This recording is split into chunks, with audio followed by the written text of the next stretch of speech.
Hello, my friends, and welcome to PostScript. It's so nice to have you with us. We're coming to you from a wonderful, beautiful, majestic fall day here in Berkeley Springs, West Virginia. All of the colors are out and the trees are gorgeous, and it's 65 degrees or something like that. So it's just a wonderful place to be today. And it's particularly wonderful because we've got a great interview here with a new friend, Teri Cochrane. Hello, Teri. How are you? Hi, John. So nice to see you. You're right. It's absolutely gorgeous out here. Yeah. Well, Teri, you're located in the Washington, D.C. area, if I remember right, and more or less. And what we're going to have you do is come out and be part of our transition talks here next year in 2024. But I wanted to get you on here to talk a little bit about what you do. And so for those of our audience that are not familiar with you, why don't you just set this up a little bit and tell us a little bit what you're about? I'd love to, John. Thank you. So I'm considered pioneer in a precision healing model that speaks to the intersection of epigenetics, which is how environment influences our genes, a lot of biochemistry, and then we mix in there some quantum biology and quantum physics to develop a very, very personalized model for maximizing the human potential. And so I have a practice here in the DC area, and we see people internationally. Our goal is no matter how complex your condition is, we will solve it elegantly, simply, and sustainably in a short period of time. And so we work with the most complex health conditions of autoimmunity, autism, infertility, mental health, all sorts of cancer. And we also then work with some of the top athletes, actors, and musicians. So again, optimizing that human potential no matter where you are on the continuum of your health journey.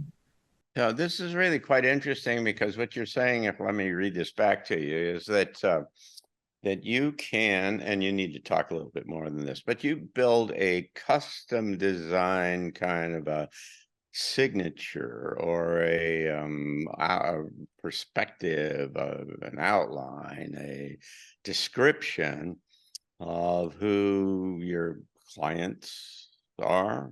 Well, I don't suppose you call them patients, but clients, and that then allows you to deal with extraordinary situations that don't kind of respond to mainline medicine, right? Is that fair? Absolutely. We ask you who you are, how you are, and why you are. And I collaborate with some of the top and premier doctors across the country where I get to really guide the process. And so we develop, again, a personalized plan that is on food. Food is very important, especially when we talk about how food has been denatured and how it's actually expressing genetics.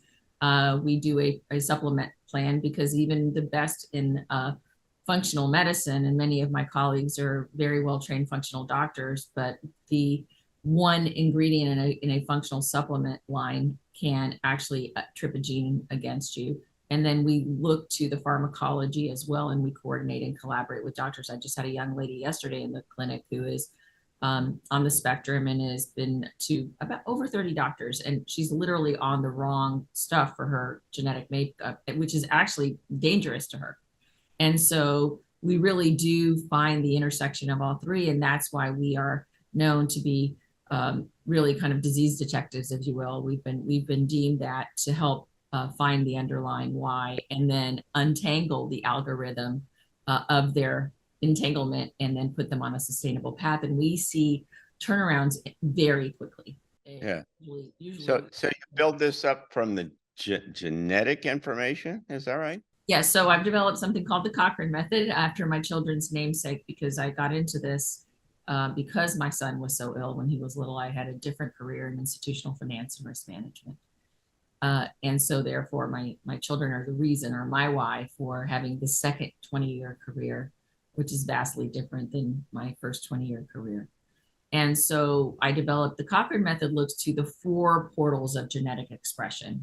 And one of the portals are pathogens. So viruses, fungi, bacteria, parasites can express your genes. And what we're seeing in the pandemic in particular is that the spike protein is actually turning on the host of the herpes family of viruses, which includes Epstein-Barr, cytomegalo, varicella, and it actually it mimics a glycoprotein with the MMR. So what it's doing is Hashimoto's is through the roof, which is linked to Epstein-Barr.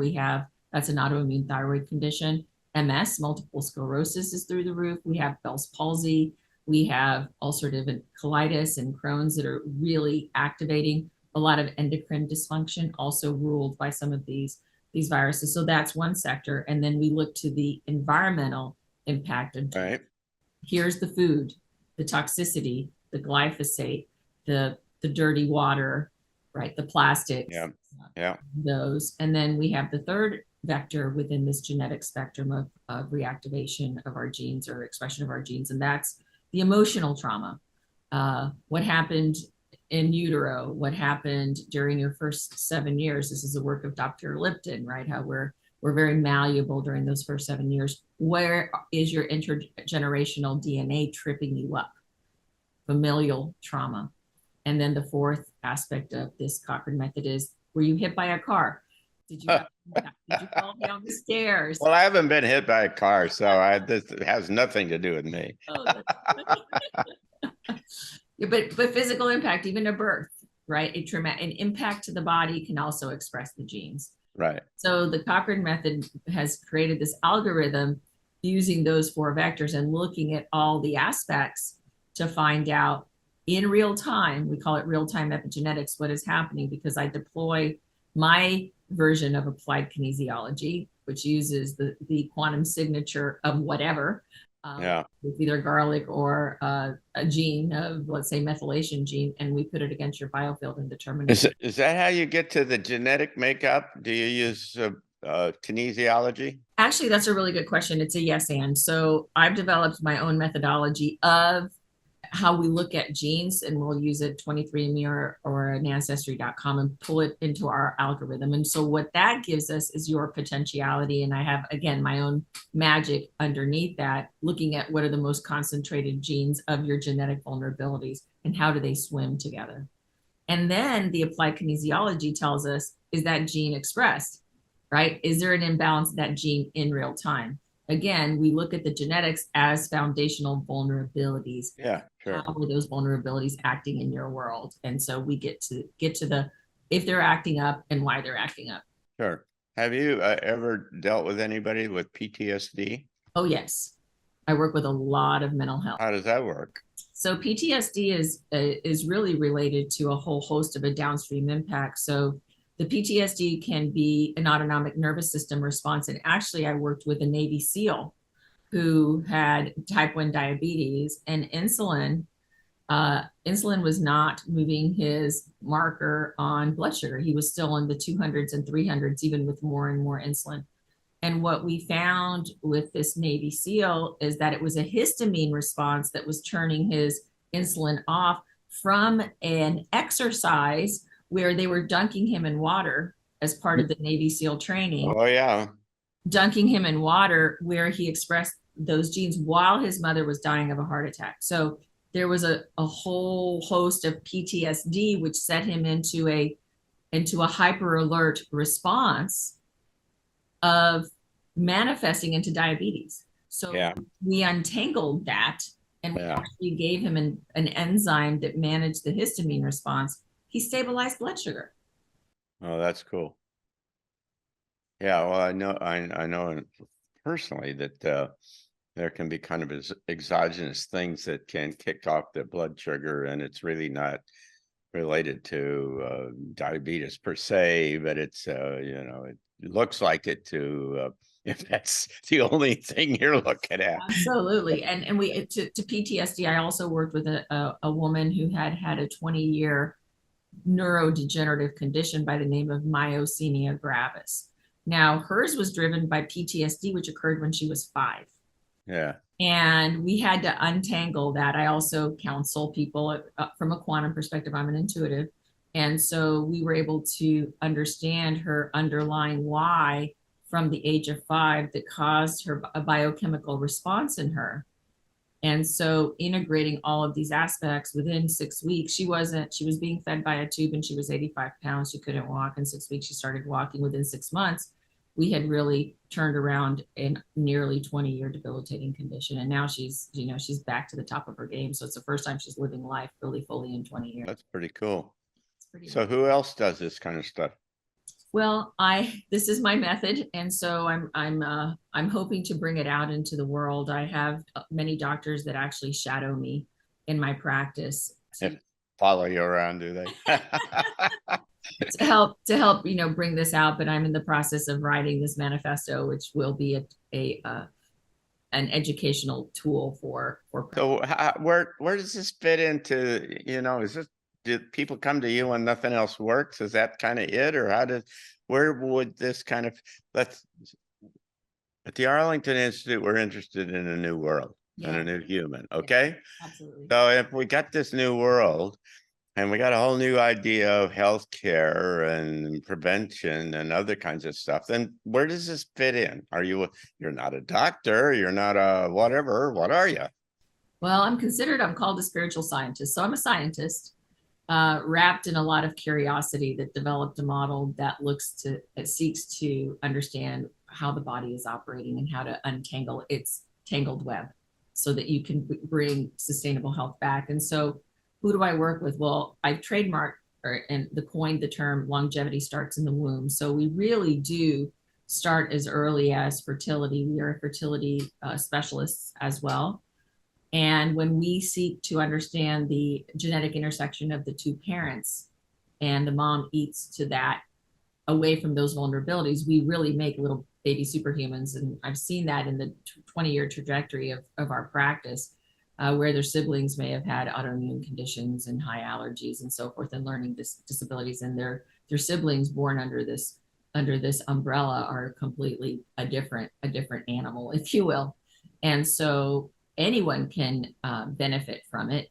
Those that are very ill to bring themselves out of illness, those that are highly already skilled, again, Navy SEALs, top athletes, those that use their body for a living so that their body doesn't break down, astronauts, athletes, again, those that seek to also forward their mission in their ability to Yeah, but wait, so you got to have a problem to come and see you? Is that the deal? Or where do you work in this space? I mean, I feel pretty good, so why should I come and see you? So there may be underlying that are silent issues right now that may not have manifested. And even if it's just to understand what are my genetic vulnerabilities and what are those things that I need to stay away from a food perspective, from a supplement perspective, and from a pharmaceutical perspective, come back and really bite me one day, or already nibbling at me and it just hasn't manifested.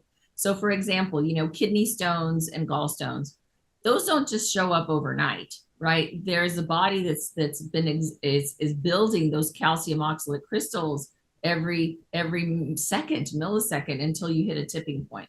So we could have these subclinical imbalances that don't make us ill, but yeah, sure, not necessarily making us optimal. Yeah, but it almost sounds like there's a place out here where at some early point in life, somebody comes to somebody like you and they get this profile, they get this kind of genetic kind of summary, personal summary, this custom kind of built thing, and it says, here's how to live your life from how you eat and the kind of is that kind of like that? I mean, something. Yes, if you're not ill and you're looking for how do I optimize the understanding of my personal fingerprint, we provide that as well. And that's why we also work with these elite individuals to say, well, how do I stay elite? How do I keep my mind really robust? Well, sure. How do I keep my body from breaking down? And that genetic blueprint, our genes won't change, but the environment around us changes. So for example, someone that has a mold sensitivity as a gene vulnerability, then we say in the fall, stay away from any foods that are high mold. Don't do digestive enzymes that are mold based. Don't take mushrooms, right? In your coffee, don't eat anything that has a high mold or a high histamine because it's going to drop Sure. you from optimal health. But this is like a blood test, right? So it's kind of an equivalent to, so you take a blood test and you take this genetic what summary. Yeah, so the gene summary comes from saliva. But what we find, John, to be so interesting, for example, in terms of blood and genes, so we looked at this gentleman's genetic vulnerabilities. He'd been diabetic and was on insulin for over 20 years. He's operating without insulin and without metformin, and his blood sugar is normalized. So this is where you also see these markers shift, and the big things like blood sugar, cholesterol, high blood pressure. So those big three killers. But we also look at autoimmunity. We see autoimmune markers stabilize. We see people's hormones restabilize. So it's Yeah. really it's really an anti-aging aspect of Yeah. the model. And Dr. Todd and I know each other. Dr. Todd Obakaitis and I has been on your program. We know each other very well. We do a lot of collaborating because our work, he's a stem cell genius for those of you that don't know Dr. Todd Obakaitis. And we intersect. And so this makes his process better. So Sure. it's a very integrative approach to optimizing any aspect of wellness. Well, it almost sounds to me like at some point early on in life, sometime in this future that we're working our way into, that somebody is going to get a blood test, and that's going to tell you basic things about your physiology. They're going to get one of these genetic tests from you or your equivalent then, that is going to then tell you kind of in an operating terms about what you can do and what you shouldn't and whatever. And almost then maybe there's some other kind of professional that comes along and gives you a kind of an emotional or a social test that starts to say, here's the kind of people you should deal with and other kinds of stuff. But there's a place out there in the not too distant future where the whole idea of wellness and well-being starts to work its way into a different kind of space. Absolutely. And we know that the model that exists today no longer works. The 5 top killers in the United States are metabolic conditions, meaning that your metabolism is causing your illness, or the lack of the way that your metabolism works is causing your illness. Heart attack, stroke, diabetes, Alzheimer's is in the top 5, lung disease. So we know that these did not used to be the killers of 100 years ago. And so the model has to shift as we shift as humans. And the work of genetics and epigenetics is really becoming big in the marketplace. There are many new companies that deal with just looking at your genetics. I believe that the way I look at it is vastly different. I've actually advised for some of the companies out there. And because you can't look at one thing in the absence of another, I look at our genes as a symphony, and they have to play together. The strings play together. Well, yes. I mean, otherwise you're going to get locked into this junk DNA kind of model, which is really stupid. This is really kind of fascinating. Now, you alluded in passing earlier on when we in this chat that of something that said that this is broader than just physiology and physical well-being. Can you talk a little bit more than that about that?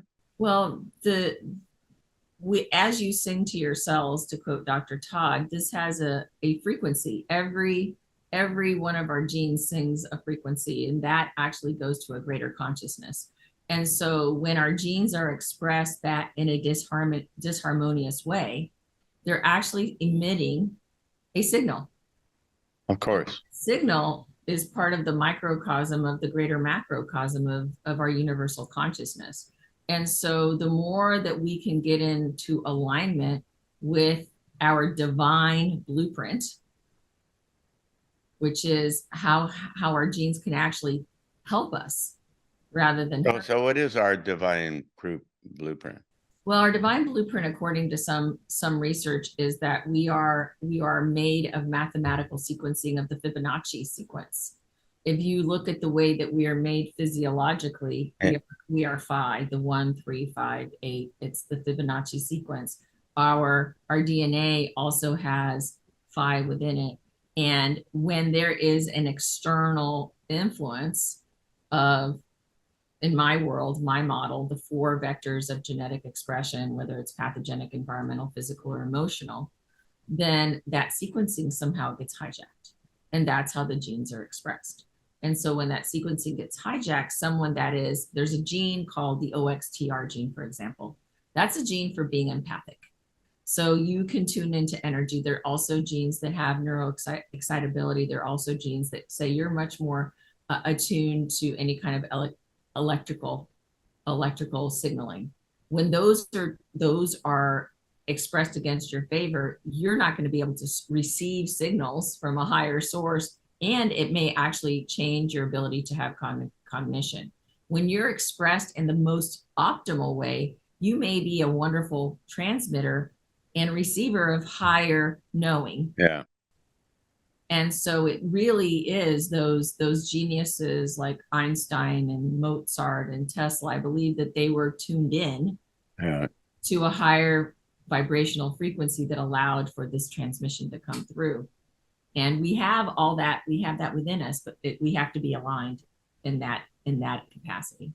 So I was watching a video last night that was really kind of interesting, that suggested that, you know, who knows how one extracts this kind of information out of the void, but that when humans were first developed, they didn't have any fear, and so they were not very responsive to the or overlords or the entities that were trying to get them to work in particular. And so they did genetic modification to put in a sequence that generated fear so that it could be used from outside to cause people to be responsive to working. In this particular case, it was Michael Tellinger who was talking about in South Africa and people working in the gold mines down there. But it sounds a little bit like what you're talking about. Well, it is. And, you know, our amygdala, our reptilian brain, it was created to incite motion from the human, like fight, flee, or freeze. And that was intentional. It's a safety mechanism of survivalship. Right. So without fear, you're not going to be able to say, oh, I'm in trouble. I better move out of fear's way or harm's way, because that's scary to me. That is not safe in my body. So, you know, if you're not safe, you're afraid. And so in safety, you're going to stay where you are. In fear, hopefully, if you're afraid that if a tree's going to fall on you, you're going to move out of the way of the tree. What's happened, though, is the slow drip of fear has created a chronic inflammatory state in our body, so much so that when we are in a chronic state of stress, releasing high cortisol, sustained drip of high cortisol over time can actually even create an adenoma, which is a non-cancerous tumor on the pituitary. And the pituitary, I call it air traffic control, because it signals to all of our other organ systems on how to play. Do you think the government knows this?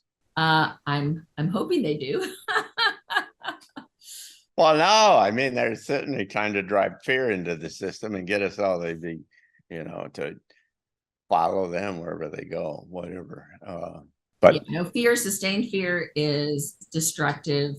A fear to drive a catalytic change is constructive, just like anger. Anger to make you catalyze to do something that is not sustained can change. So you're saying that fear is inevitable and you can't operate without fear? No, I think fear is a catalyzer in understanding what is the motivating aspect of my body perceiving a threat. So it's how do we perceive that threat, right? Sustained fear is never productive. But if it's, do you think there's always threats, and so you always have to have fear? That's a really good question. I think that we can alchemize fear into an observation mentality and saying there's a threat that is coming my way, and instead of letting it hit me and hit my DNA and hit my nervous system, I'm going to observe that perceived threat. And when we observe it rather than in it, because actually in a state of fear in that moment, we actually lose IQ points. We can Well, move, but we may not be the best move. well, And you've worked on a Navy SEAL, and I can tell you that what everybody else thinks about is threats can be you can be taught that they aren't threats, and so you do not exist. You live in an environment that is really quite different than anybody else because of training and personal capabilities and other kinds of stuff. You don't worry about that kind of stuff. no, we can be trained. We're so, even though we are programmed from youth, we can untangle that programming and reimagine a new programming so we're not signaling to the cell in the same way. Yeah. Absolutely. We're very adaptive as human beings. Now, the amygdala was created for a reason. It was to get us out of harm's way. Now the amygdala is being used to create a sustained slow drip of fear, which is paralysis. Yeah. And it's almost as though I would argue that this new human that we're trying to kind of embrace, largely, I would suggest, largely operates without fear in a space of expanded kind of confidence and so on, that realizes that you're quite something different than you thought you were, and that you're not susceptible to the kind of things that your three-dimensional kind of perspective used to tell you you're afraid of. And more than that, you get to the place where you understand that you can shape and influence the larger environment such that it's all okay. It's going to work out okay. That's beautifully said. And I'm of the belief that no one or no thing has power over me unless I allow it. So how am I allowing myself to intersect with that frequency of fear? And if I don't allow it, I become the observer. Yeah. It doesn't mean that it's not there, but it means that my internal operating system will receive it differently. Yeah, absolutely. And that gives me alignment and power. Yeah. Right. Sure. And it keeps me open to a higher consciousness that will give me an innate wisdom of how I might be able to manage that perceived. Sure. We're going to call it interference, right? Interference in my biochemistry in a more potentially magnificent way and expansive way than I would otherwise, because we exist at the frequency at which we live. If we're living at the frequency of fear, we can't see beyond the fear. So we have to rise above the frequency. Absolutely. We have to rise above the frequency and stay there. And then always, and this is part of what I teach my client base, I'm always asking them to scan themselves. Where's there an interruption in my field? Where do I feel it? If I'm looking down or feeling down my body, is there a block here? Where's that? Then ask it, where's it coming from? What is it? Is this old? Is this new? Is this real? Is it mine? Is it someone else's? Yeah. And then, yeah. Well, we're about out of time, but I can tell you that in the same way that a Navy SEAL or one of those kinds of guys can be taught and trained and put into experiences that will give them a completely different kind of perspective about what is fearful and what is not, and how to be very kind of rational, I guess, is what they're looking for in that kind of space. It seems to me that in this kind of this basic training that I set up, that said that you need to have your kind of genetic assessment done and your blood sugar done and your emotional kind of thing, in this kind of basic training, that there could be a place out here in this new world where you are taught that you have this expanded awareness about how this reality works and who you are in that reality, that rises you above the whole notion of common everyday fear and worry about what's going on in the Middle East and all that kind of stuff. 100%. And we're being called upon a collective consciousness of something other than fear, so we can shift the frequency. Yep. And we need to do that. Well, we can talk about this a little later, and we're looking forward to having you. It'll be sometime maybe August or September of next year. I'm trying to work out the dates that you can be here in Berkeley Springs at Transition Talks, and maybe we can circle around and catch up with you here down the road and continue this conversation. I would love to. Thank you, John. So Teri Cochrane, thank you for coming and being with us very much. Where do people find out about you? Two places. I'm all over the internet, but tericochrane.com or the Global Sustainable Health Institute online. And then I also have an Instagram. I'm on a lot of informative podcasts that you can understand a little bit more about my method and why and how I work in the world. Well, thank you for coming and being with us on PostScript today. I really appreciate it. And for those of you who are viewing this, we thank you very much for being here. And if you find this helpful, you know, you got to play with the algorithms today. And so, you know, say like and subscribe and share this with others. And that'll all help all of us to spread the word and pay our bills. So thank you, Teri, and thank you all for watching. We'll see you again. Take care.